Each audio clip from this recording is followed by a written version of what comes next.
Thank you. Right now, the federal government wants to help Birmingham fight violent crime. But first, the people who live here have some big questions. It's all part of a Department of Justice initiative that some people feel will do more harm than good. CBS 42 News reporter Jamie Ostroff is live in the newsroom to explain more. Jamie?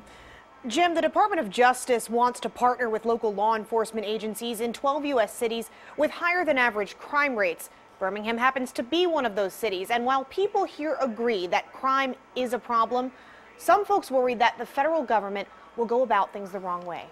We don't know exactly how the U.S. Department of Justice plans to reduce violent crime in Birmingham, but the people who live here want to be a part of that process. I'm hoping that we can actually be able to kind of build a working relationship. That's why Pratt City's neighborhood president started a conversation about it. This is an issue that affects all people. Raise your hand if you think Donald Trump or Jeff Sessions can solve your problems. Some people, like Martez Files, worry about federal overreach leading to over-incarceration in poor and minority communities. I'm someone who's a student of history, and I'm someone who knows that federal intervention in communities of color has never been good for us, right? So I just think we need to solve problems from the inside, and I think we have talented folks, skillful folks, brilliant folks in our communities who can do that. And there is talk of solutions, like investing in education, housing, and employment to lower crime rates.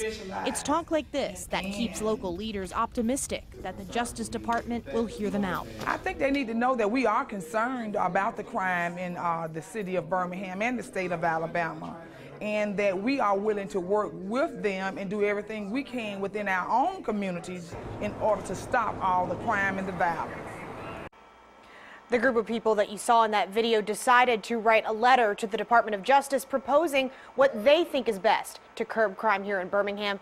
They plan on having more meetings so that more people can weigh in on this conversation, but as of now, they have not decided on a date or a time. Live in the newsroom, Jamie Ostroff, CBS 42 News, local coverage you can count on.